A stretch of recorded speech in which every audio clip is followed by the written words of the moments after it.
அனைவருக்கும் வணக்கம். நான் படித்து ரசித்த கதையை நீங்களும் படித்து கேட்டு மகிழுங்கள்.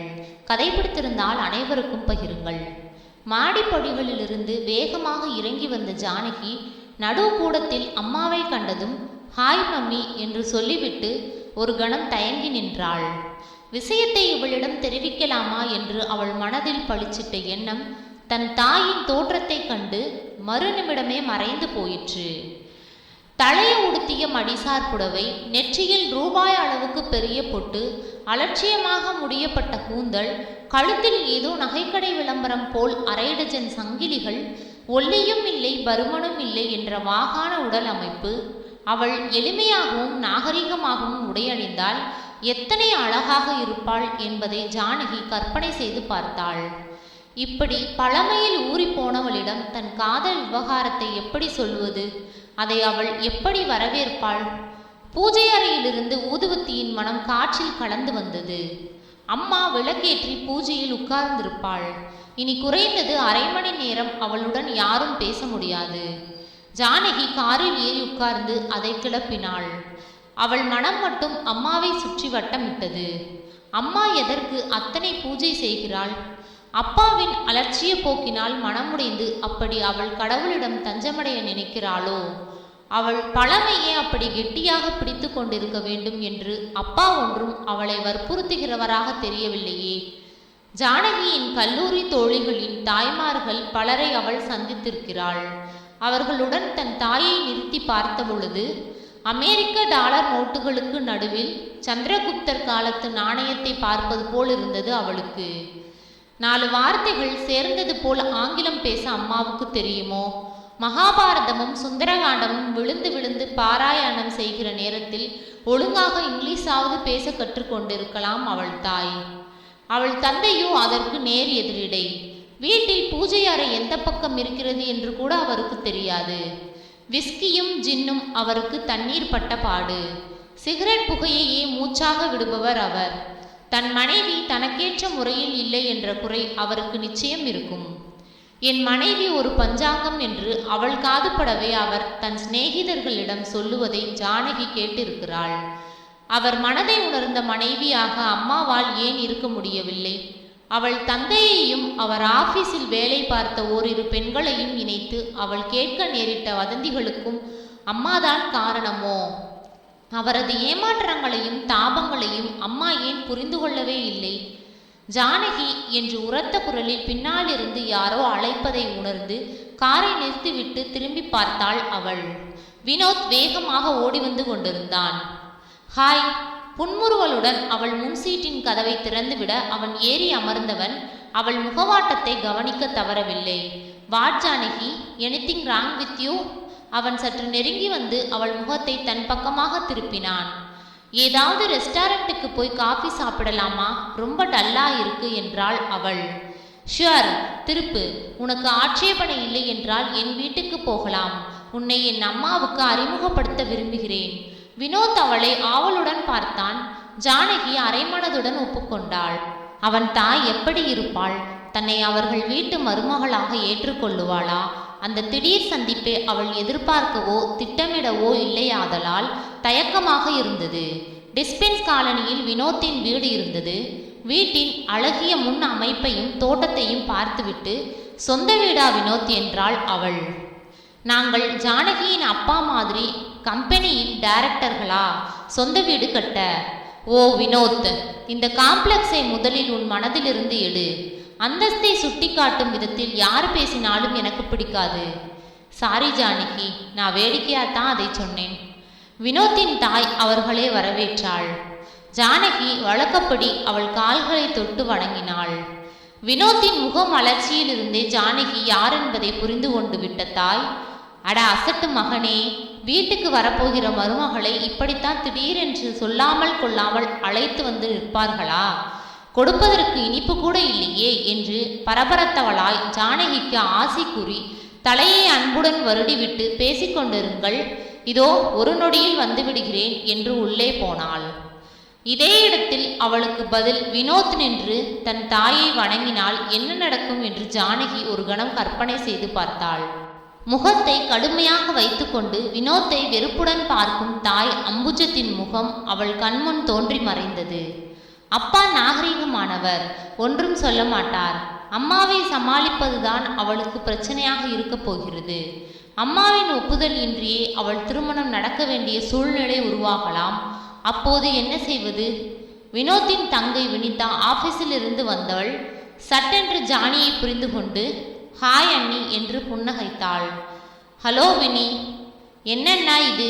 இப்படி முன்னறிவிப்பில்லாமல் அண்ணியை அழைத்து வந்து எல்லோருக்கும் ஒரு இனிய ஆச்சரியத்தை கொடுக்கிற. குட் சாய்ஸ், கங்க்ராஜ் என்றாள் வினிதா. தேங்க்யூ வினி. வினோத் ஜானகியை ஆர்வத்துடன் பார்த்து சிரித்தான். அவள் வெட்கத்தில் முகம் சிவந்து போனாள். என்ன அன்பான குடும்பம் இது! தன் வீட்டில் மட்டும் இப்படிப்பட்ட பாசத்தின் நெருக்கத்தை அவள் ஏன் உணரவில்லை? ஒருவேளை அந்தஸ்து உயர்கையில் அன்பும் பாசமும் இருக்கிற இடம் தெரியாமல் ஒளிந்து கொண்டு மனித உறவுகளிலேயே ஒரு செயற்கை தன்மை வந்துவிடுமோ? அன்று வீடு திரும்பிய பின்னும் அவள் மனம் அதை பற்றியே யோசித்து குழம்பிக் கொண்டிருந்தது. ஒரு வாரத்திற்கு பிறகு ஒரு வெள்ளிக்கிழமை அன்று ஜானகி தன் தோழியின் பிறந்த நாளை கொண்டாடிவிட்டு இரவு 8 மணிக்கு திரும்பி வந்தாள். அவள் தந்தை நாதன் வரவேற்பறையிலேயே சிகரெட்டை புகைத்து கொண்டு கையில் பிரித்து வைத்த புத்தகத்துடன் உட்கார்ந்திருந்தார். எதிரே இருந்த கண்ணாடி டம்ளருக்குள் விஸ்கியில் மிதந்த ஐஸ் தன்னை கரைத்து அதனுடன் ஐக்கியப்படுத்தி கொண்டிருந்தது. ஜானகியை பார்த்ததும் நாதன், ஹே ஜானகி, யாரோ வினோத் என்கிறவன் உன்னை போனில் கூப்பிட்டான் என்றார். அவள் அவர் முகத்தை உற்று பார்த்தாள். இதையே தகுந்த சந்தர்ப்பமாக நினைத்து வினோத்தை பற்றி அவரிடம் சொல்லிவிட்டால் என்ன? டாடி, வினோத் MA கடைசி வருடம் படிக்கிறான். அடுத்த ஆண்டு IAS எழுதப் போகிறான்.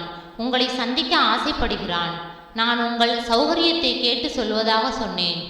ஜானகி துணிச்சலான பெண்தான் என்றாலும் அப்போது ஏனோ குரல் எழும்ப மறுத்தது.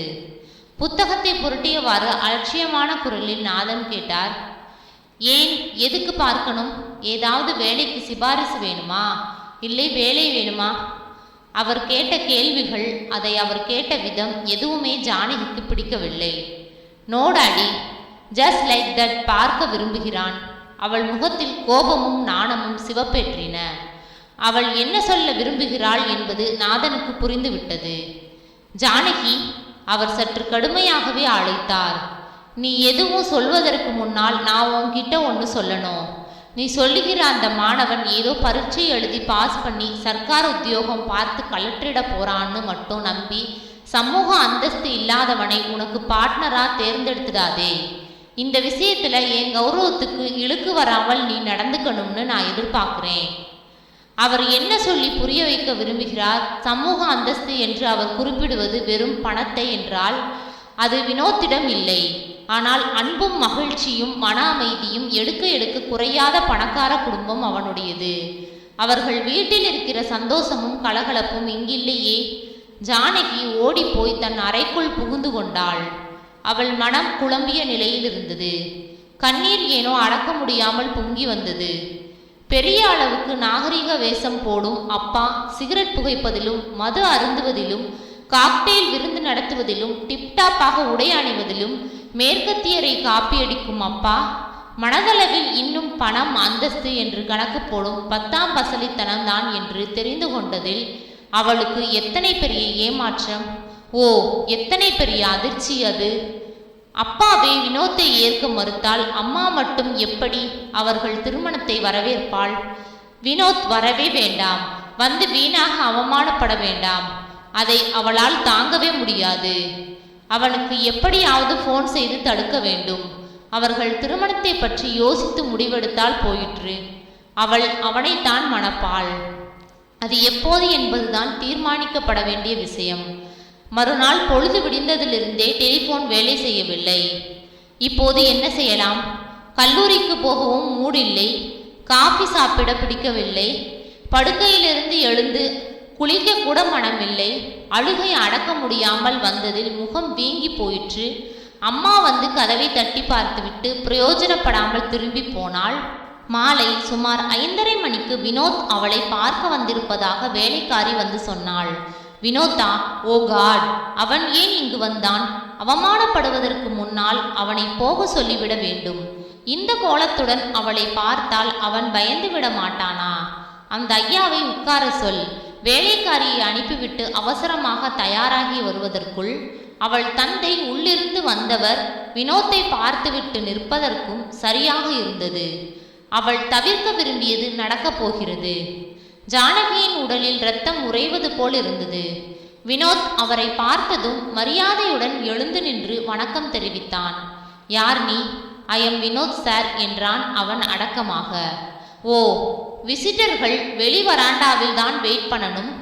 வரவேற்பறையில் நான் என் சிநேகிதர்களையும் பிஸ்னஸ் அதிகாரிகளையுமே சந்திப்பது வழக்கம். சாரி சார், அனுமதி கிடைத்தால் தான் உள்ளே வரணும் என்கிற மேனஸ் கூட தெரியாம நீ என்ன எம்ஏ படிக்கிற? வினோத்தின் முகம் சிரித்தது. Sorry sir. அவன் வெளியேறினான். அவனை கடந்து கொண்டு அவர் வேகமாக காரில் ஏறி அமர்ந்து கிளம்பி போய்விட்டார். வினோத், ஜானகி பின்னால் ஓடி வந்தாள். அவரை தப்பாக எடுத்துக்கொள்ளாதே. 2 நாளாக அவர் மூடில் இல்லை. அவள் மன்னிப்பு கேட்கும் குரலில் அவனிடம் சொன்னாள். ஹலோ ஜானகி, நான் உன்னை பார்க்கத்தான் வந்தேன். இன்று நீ வகுப்புக்கு வரவில்லை என்றதும் உடம்பு சரியில்லையோ என்று கவலையாக இருந்தது என்றான் சட்டென்று சிரிக்க முயன்றவனாய். ஓ வினோத், நீ இங்கே ஏன் வந்தாய்? சீக்கிரம் போய்விடு. இந்த மாதிரி பங்களாவில் வாழுகிறவர்களுக்கு இதயம் கிடையாது. மற்றவர்கள் கண்களில் இரத்தம் கசிந்தால் கூட அவர்கள் இரக்கப்பட மாட்டார்கள். ஜானகி கைகளில் முகத்தை புதைத்து கொண்டு அழுதாள். ஜானகி, என்ன இது? எதற்காக மனசை இப்படி அலட்டிக்கிற? வினோத் அவளை அணைத்தவாறு உள்ளே அழைத்து வந்தான். தன் கைக்குட்டியை எடுத்து அவள் கண்களை துடைத்தான். ஐ லவ் யூ டார்லிங் என்றான். உட்காரு வினோத். அம்மாவின் குரல் பின்னாலிருந்து வரவே இருவரும் திடுக்கிட்டார்கள். இன்று காலையிலிருந்து அவள் ஒன்றும் சாப்பிடவில்லை. இப்போதுதான் ரூமை விட்டே வெளியே வந்திருக்கிறாள். உன்னுடன் அவளும் ஏதாவது சாப்பிடட்டும், அம்மா உடைந்த குரலில் சொல்லி களங்கமில்லாமல் சிரித்தாள். ஜானகி அவசரமாக முகத்தை துடைத்து கொண்டு, அம்மா, இது வினோத். வினோத், இது என் மதர். அவள் இருவரையும் அறிமுகப்படுத்தினாள். ஜானகி, நீ பேசிக்கொண்டிரு, நான் டிஃபன் காஃபி அனுப்புகிறேன். அம்மா உள்ளே போக எத்தனித்தாள். ஜானகி மறுபடியும் திகைத்தாள். டிஃபன் எல்லாம் எதற்கு? வினோத் மறுக்க பார்த்தான். இருக்கட்டும், முதல் முறை வருகிறாய், அதுவும் நீ ஜானகியின் விசேஷ விருந்தினன் இல்லையா? அம்மா சிரிப்புடன் சொல்லிவிட்டு உள்ளே போனாள். டிஃபன் காஃபி சாப்பிட்டு விட்டு வினோத் கிளம்புவதற்குள் நன்றாக இருட்டிவிட்டது. பஸ் ஸ்டாப் வரை சென்று அவனை வழி அனுப்பிய ஜானகியிடம் வினோத் சொன்னான், உங்க அம்மாவை எனக்கு மிகவும் பிடிச்சிருக்கு. ஜானகி அன்று நடந்ததை எதையுமே நம்ப முடியாதவளாய் அறைக்கு திரும்பிய போது மேஜை மீது அவள் பெயரிட்ட கடிதம் ஒன்றிருந்தது. அதை அவள் ஆவலுடன் எடுத்து பிரித்து படித்தாள். கண்மணி ஜானகிக்கு, இந்த கடிதம் உனக்கு வியப்பை அளிக்கலாம். இத்தனை நாள் ஒரு பட்டிக்காடு பஞ்சாங்கமாக நீ எண்ணியிருந்த நான் கூட இப்படியெல்லாம் எழுதுவேனா என்று நீ ஆச்சரியப்படலாம். மனதுக்கும் வெளி தோற்றத்துக்கும் சம்பந்தம் இருக்க வேண்டும் என்பதில்லை. அந்த மனதின் ஆசைகளை எப்படி சாகடித்து கொண்டு வாழ்ந்தேன் என்பது உனக்கு தெரிய வேண்டும். இதை நேரில் என்னால் உன்னிடம் சொல்ல முடியாது. என் நெஞ்சில் புதையுண்டிருக்கிற துக்கமெல்லாம் தொண்டையில் இறங்கி நான் வாயடைத்து போவேன். அதனால் தான் எழுதுகிறேன். நான் சின்ன வயதிலேயே திருமணமாகி புகுந்த வீடு வந்துவிட்டவள். கணவருக்காக அவர் பெற்றோர்களையும் அவர்களுக்காக அவரது அலட்சிய போக்கையும் அனுசரித்து போக பழகி கொண்டவள். என் மனதிலோ 1000 ஆசைகள். நானும் மற்ற பெண்களைப் போல் நைலான் வாயில் புடவை அணிந்து கொள்ள ஆசைப்பட்டேன். கணவனுடன் சினிமா பார்க்க ஆசைப்பட்டேன். 7ஆம் வகுப்போடு நின்றுவிட்ட படிப்பை தொடர ஆசைப்பட்டேன். ஆங்கிலம் பேசவும் படிக்கவும் கற்றுக்கொள்ளவும் ஆசைப்பட்டேன். நகைகளை கழற்றிவிட்டு எளிமையாக இருக்க ஆசைப்பட்டேன். ஆனால் பழங்கால பழக்க வழக்கங்களில் ஊறிப்போன உன் தாத்தாவும் பாட்டியும் அந்த ஆசைகள் மலராமலேயே கருகிவிடக்கூடிய சூழ்நிலையை ஏற்படுத்தி புண்ணியம் கட்டி கொண்டார்கள். தங்கள் ஒரே மகனை எங்கே நான் வசியப்படுத்தி விடுவேனோ என்று பயப்பட்டார்கள். அவர்கள் அனுமதியின்றி நான் உன் அப்பாவுடைய அறைக்குள் போக முடியாது, அவருடன் பேச முடியாது. ஒரு மனைவி என்பவளுக்கு அந்த சுதந்திரம் கூட இல்லை என்றால் என்ன வெட்கக்கேடு. ஏதோ விதி இருந்தது, நீ பிறந்தாய். உன் தந்தை என்னை பஞ்சாங்கம் என்று மட்டம் தட்டினாரே தவிர தன் பெற்றோர்களை கண்டிக்கவே இல்லை. அவர்களது கட்டுப்பாடுகளிலிருந்து என்னை மீட்கவும் உதவவில்லை. என் மனதில் தேங்கிவிட்ட ஆசைகளை அவர் புரிந்து கொள்ளவும் இல்லை. மாறாக உலகமே தன்னை ஏமாற்றி விட்டதாக கற்பனை செய்து கொண்டு மது அருந்த துவங்கினார். ஒரு மனைவிக்குரிய உரிமைகளை அவர் தராதது இருக்கட்டும், பெண்ணுக்குரிய மரியாதையை கூட அவர் அளிக்கவில்லை. மனதில் நெருக்கமோ சிநேகமோ இல்லாத பின் அந்த தாம்பத்தியம் இயந்திர வாழ்க்கைதான். அதில் என்ன சுவை இருக்க முடியும்? உன் வாழ்க்கையாவது நல்லபடியாக அமைய வேண்டும் என்று தினமும் பிரார்த்தித்து கொண்டேன். அது வீண் போகவில்லை. வினோத் நல்ல பையன், உன் மனம் போனாமல் நடப்பான். ஒரு திருமணத்திற்கு முதலில் ஒருமித்த இரு மனங்கள் தேவை. மற்ற லௌகீகங்கள் இரண்டாம் பட்சம். நிறைவுள்ள வாழ்க்கை உனக்காவது கிடைக்கட்டும். இது நாள் வரை உன் தாத்தா பாட்டியை பற்றி உன் அப்பாவிடம் நான் குறை சொன்னது கிடையாது. என் உரிமைகளுக்காக குரல் உயர்த்தி போராடியது கிடையாது. அவர்கள் மறைந்த பின்னரும் அதே தடத்தில் ஓடும் ரயிலை போல் என் வாழ்க்கை தொடர்கிறது. அதை இனி மாற்ற முடியாது. ஆனால் உனக்காக என் குரல் உயரும். என் முழு மனதான ஆசிகள் உங்களுக்கு உண்டு. அப்பாவை சம்மதிக்க வைப்பது என் பொறுப்பு. உன் வழக்குக்காக வாதாடப் போகும் வக்கீலாக என்னை நாளை நீ பார்க்க போகிறாய். தைரியமாக இரு. நான் உன் கட்சி. இப்படிக்கு அம்மா. Mummy, you are really great. நீ எத்தனை பொறுமைசாலி, உனக்கு எத்தனை பரந்த மனப்பான்மை. உன்னை போய் நானும் அப்பாவை போல் பஞ்சாங்கம் என்று நினைத்தேனே. அப்பா வெளியுலகுக்காக நாகரிக வேஷம் போடுகிறாரே தவிர அவர்தான் உண்மையில் பஞ்சாங்கம். நான் உன்னை அம்மாவாக அடைய ரொம்ப லக்கியாக இருக்கணும். ஜானகிக்கு அந்த நிமிடமே ஓடிப்போய் தன் தாயின் கழுத்தை இறுக கட்டிக்கொள்ள வேண்டும் போல் இருந்தது. நன்றி. கதை பிடித்திருந்தால் லைக் பண்ணுங்க, ஷேர் பண்ணுங்க, சப்ஸ்கிரைப் பண்ணுங்க. உங்களுடைய கருத்துக்களை கமெண்ட் பாக்ஸில் தெரிவிக்கவும். தங்கள் ஆதரவிற்கு நன்றி.